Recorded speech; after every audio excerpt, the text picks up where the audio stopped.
Hey y'all, thanks so much for joining us today at The Heart. My name is Dominic Insenius. I'm the leader of this church community, and I'm so grateful that you have taken some time out of your day in your journey of faith to be a part of what God is doing here in the city of San Marcos. We have a saying around here, you don't have to go to church here to go to church here, and that means you are welcome to enjoy this message from your tablet, phone, or computer, wherever you're watching it on. Big things can happen when we expect God to move. So I pray today that God would speak to you through this message. The message today can encourage you and empower you to move throughout your week and what's next in your life. So enjoy this message.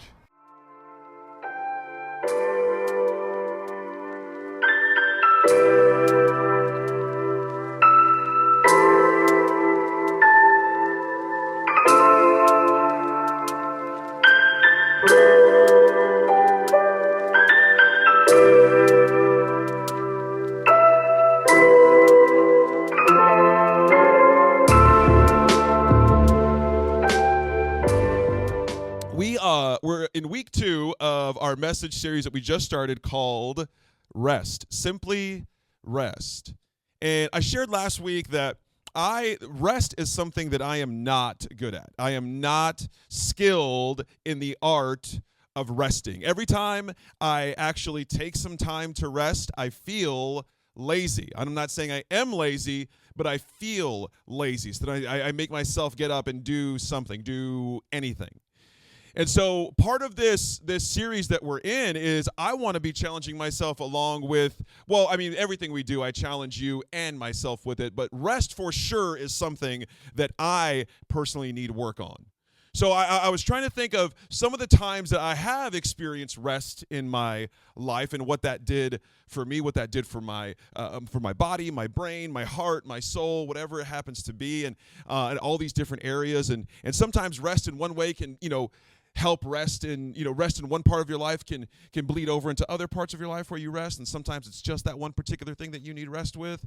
And so last week we defined rest, okay? And we said rest is basically the same thing as peace.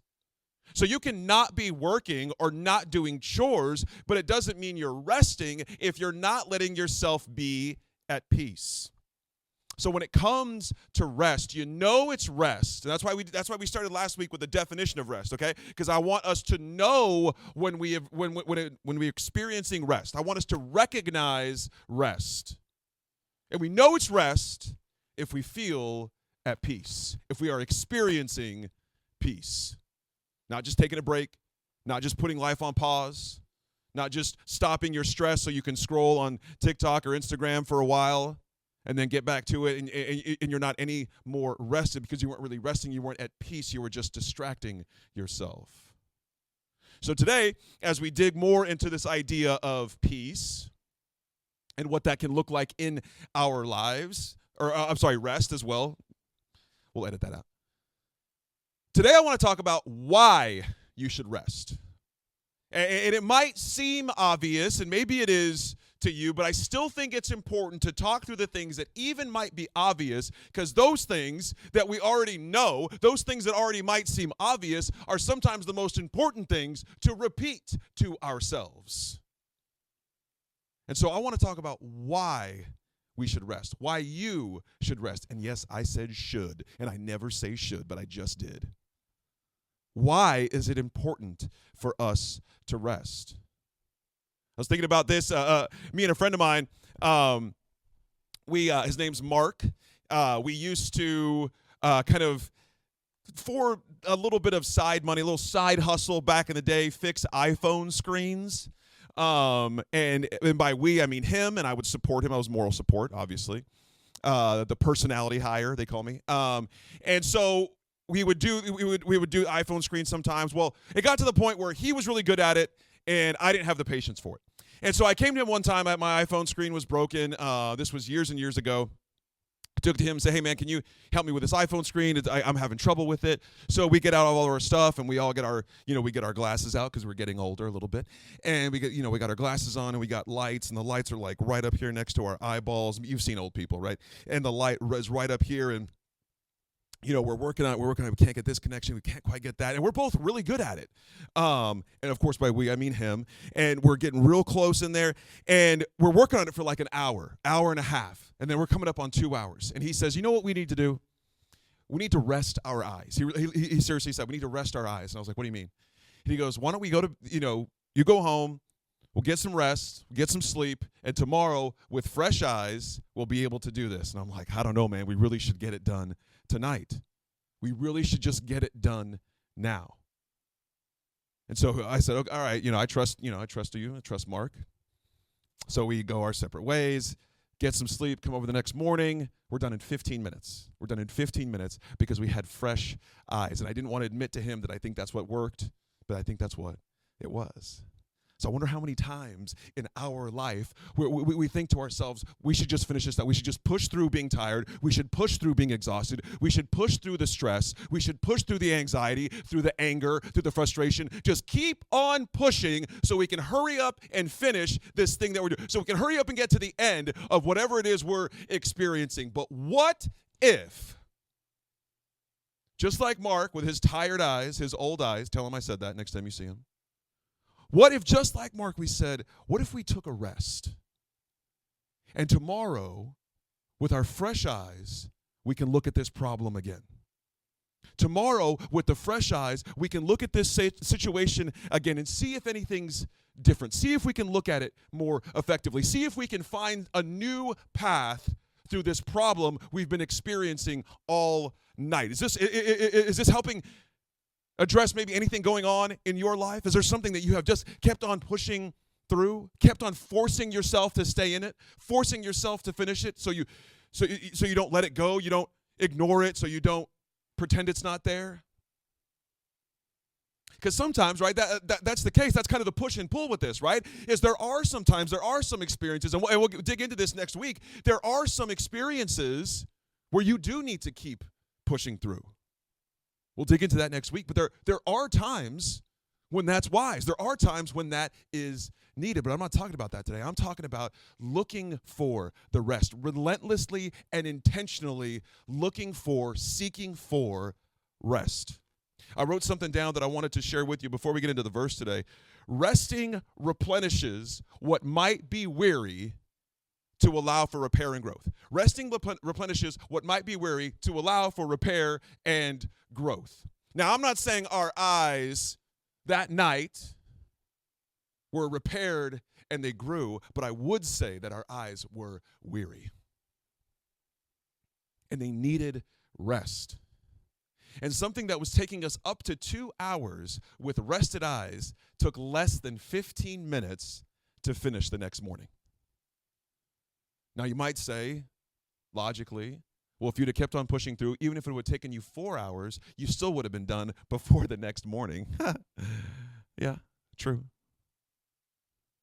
But we would have been frustrated, and we wouldn't have slept well, and we wouldn't have been able to experience the peace that came from understanding that rest helped us to be more efficient. Rest helped us to see the problem differently. Rest helped us to experience that fix, to experience that part of the journey.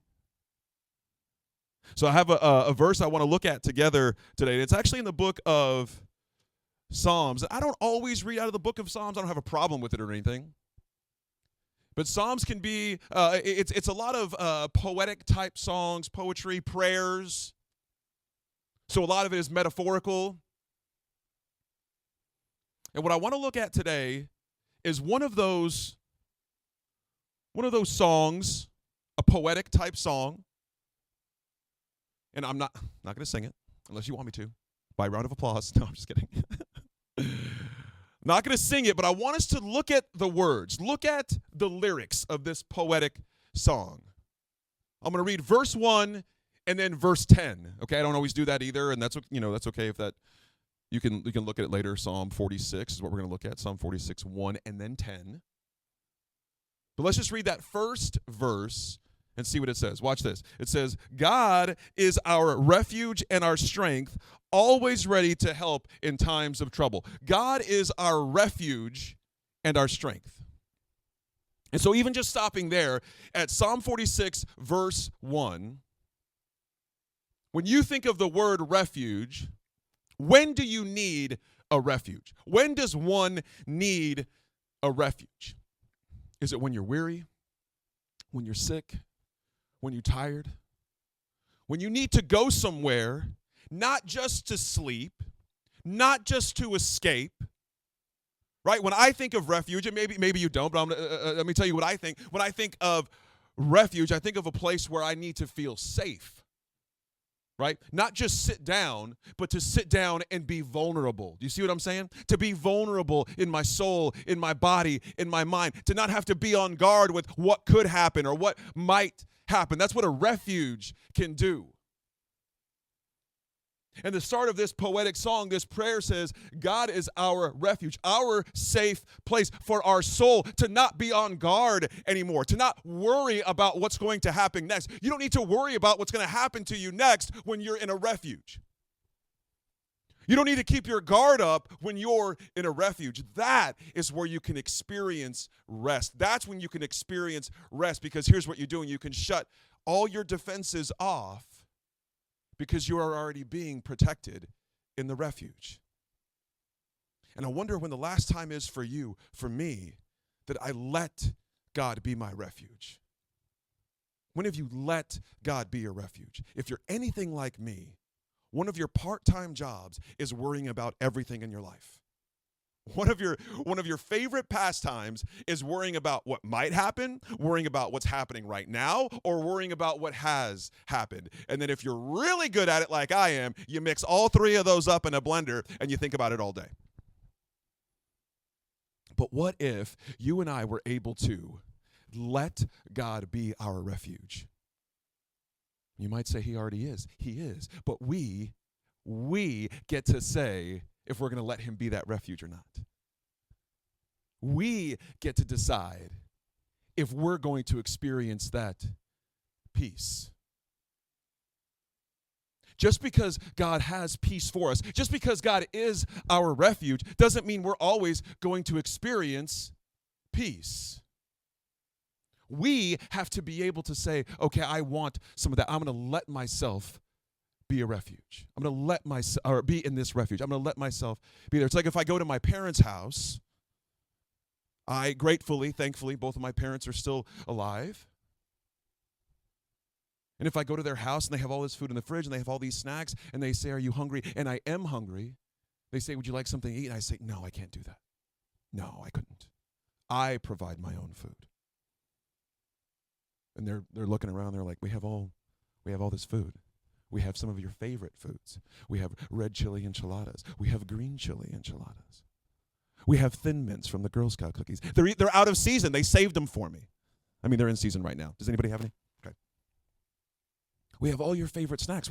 If you're hungry, we have exactly what you want. Take it. Feel free to take it. There's no charge. Do you want a Cherry Coke Zero? I'm just giving you guys a list so you can start buying me things. Are you paying attention? We have Cherry Coke Zero. We have Sprite Zero. We have Fresca. You want a liquid IV? You want a cold water? You want water on ice? No. I couldn't possibly take any of that. I'll worry about what I'm going to eat. I'll worry about what I'm going to drink. If I'm hungry, I'll go out and get food, and then I'll bring it back. Can you imagine how my parents would be like, what? Why is he going out to get something to eat? We have all of this stuff. We'll heat it up for you. We'll make it for you. We'll serve it to you. No, I can't do that. That is the attitude that we can possibly have when God says, I am your refuge. If you want peace, it's waiting for you here. If you need hope, it's waiting for you here. I have all the peace you need. I have all the rest that you could possibly desire here in my presence. And what if you and I could let ourselves be in that presence? Experience the presence. You want to know how? You want to know how we can experience that presence? It's in verse 10. So let's go to verse 10. Watch this. And maybe you've heard this before, and it's okay if you haven't. Verse 10 says this, be still and know that I am God. I will be honored by every nation. I will be honored throughout the world. Be still and know that I am God. Does anybody have a hard time, a difficult time, an impossible time being still? I have an incredibly hard time being still. I don't even know how. If you're anything like me, the more still you are, the more you start thinking about all the things that you're worried about. I was less stressed when I was busy than when I'm still. Because I'm doing things, I'm in action. But like I learned with Mark, when we're resting, when we rest our eyes, it changes the perspective, literally and metaphorically. And so what if being still is the best place to experience how great God is, how big God is, how much peace God can bring? But that takes intention. You can't accidentally be still. Maybe sometimes if your phone dies and you're in the middle of the woods, and maybe you can accidentally be still in that respect. But rarely does that happen. It's going to take you and I, it's going to take us being intentional to be still. We have to want to be still, to quiet our mind, to quiet our soul. That takes intention because there's so many things to think about. There's so many things to worry about. There's so many things to plan for. There's so many things that have happened that we need to correct or fix or make amends for. And there's going to be more mistakes in the future. So with all these things going on in the past, in the present, and in our future, it's going to take us being intentionally still to experience the rest that we really, really need. Experience the rest that we really, really want. Wouldn't it be so wonderful and so beautiful if you and I could have just a little bit of rest? A little bit of that peace that God brings, not just quiet, not just a noiseless evening, but a peaceful evening. Not just a weekend where nothing terrible happens, but a weekend where you feel rejuvenated, you feel replenished, you feel refreshed. I know that not everybody, well, actually, I wrote something down I want to read to you. Let me read this. Resting helps to clear away clutter and allows our minds and hearts to focus on what matters.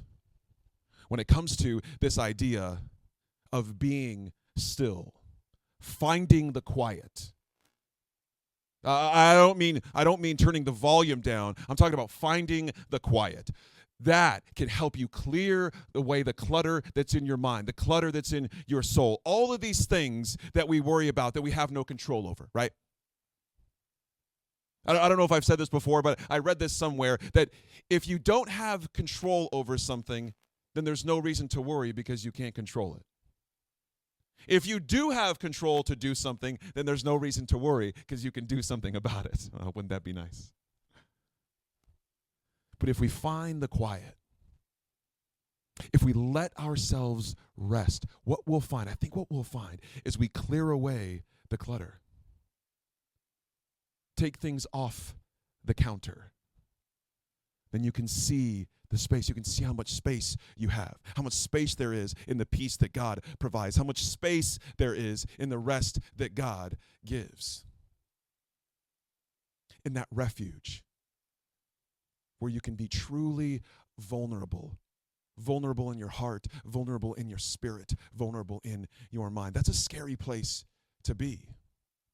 Almost by definition, being vulnerable is scary because you are allowing yourself space to be hurt, to be attacked, unguarded. But it's in our unguarded times, it's in our vulnerable states that we experience peace.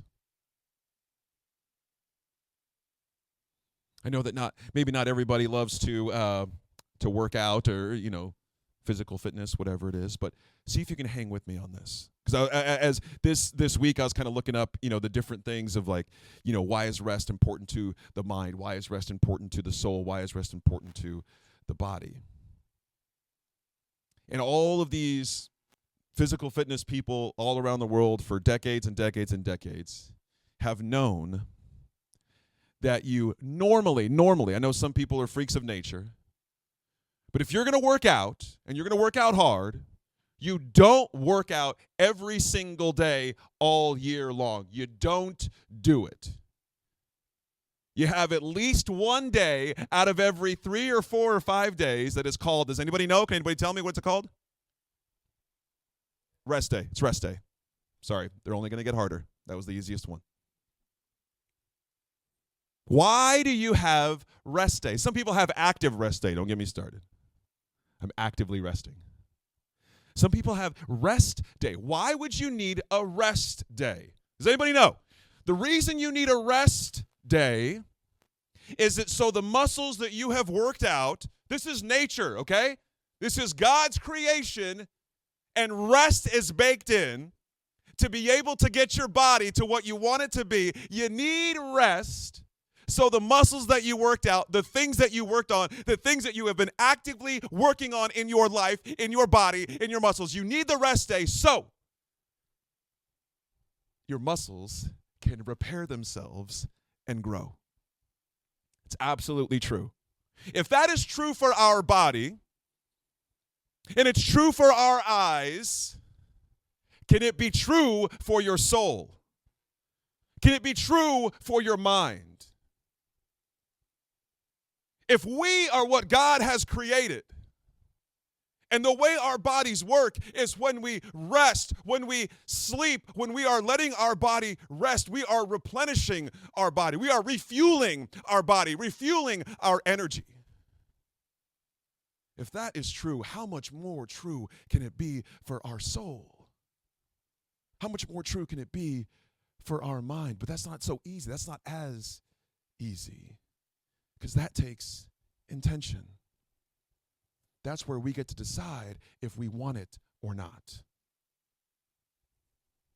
And maybe looking at a rest day from working out is easy enough. You just don't go back to the gym that day. But finding a rest day for your soul is not as easy. Because our mind's always going, our heart's always going.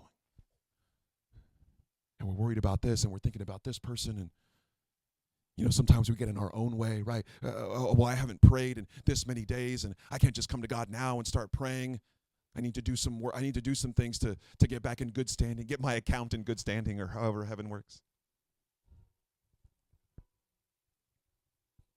We have to be intentional about the rest that we look for.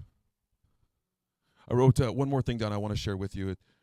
Rest reminds us of God in us. When we are able to be still, to find the quiet, rest reminds us of God in us. And that gives us the strength to move forward when we need to, where we need to. That rest, that peace, that stillness, that finding the quiet reminds us. It helps us to see how gigantic the presence of God is. It's somewhat counterintuitive because you would think, well, maybe we can just look around and see God's presence, but sometimes we are blinded by how busy we are. We're blinded by how much we have going on. And so if we can find the quiet just for a moment, according to Psalm 46, that's where we can know that He is God. That's where we can know. How would we know? Because we are stilling ourselves. We are quieting ourselves. We are resting and experiencing the presence, experiencing the peace, experiencing the rest that we have in God. And God is in us. God is with us. And through peace, through rest, we experience God through us. That's what I want for you. I want you to be able to experience peace. I want to be able to experience peace. I want one of my skills, one of my new skills that I'm going to put on my resume is that I know how to rest. That I let myself rest. And see, the truth is, you might already know what it feels like to rest, but you avoid it, or you're scared to do it, or you don't want to let yourself do it. But But I'm telling you, it's in that rest, it's in that quiet, it's in that stillness that we experience God. It's in that stillness that we experience the rest that God provides if we're willing to find that quiet. If you could close your eyes and bow your heads for a moment, I want to pray with you today. I'm going to pray for us to be able to let ourselves find refuge in God. It's already there. It's already there. It's already waiting for us. It's already a fridge full of our favorite snacks. It's already the most comfortable bed you've ever slept in, with the room at the exact right temperature and the fans at the right speed, and it's nap time, baby. I'm going to pray for us to let ourselves experience that peace, that rest. Let's do it. God, thank you so much for who you are, for what you have done, for what you're doing now, and for what you're working on for our future, for our lives. I pray that this peace that you offer, this rest that you have created for us, I pray that we would step into it, that we would embrace it, that we would experience it, that we would let ourselves be still. We would let ourselves find that quiet so we can experience and know that you are God. We thank you for this today, and we pray that in your name. Amen. Y'all, thanks so much for joining us today at The Heart. To find out what is next for you in your journey of faith, I want to invite you to go to theheart.church/next, see what's in store for you, get in touch with us. We would love to be able to connect with you and see how we can partner with you in your journey. I hope you have a great rest of your week, and we'll see you soon.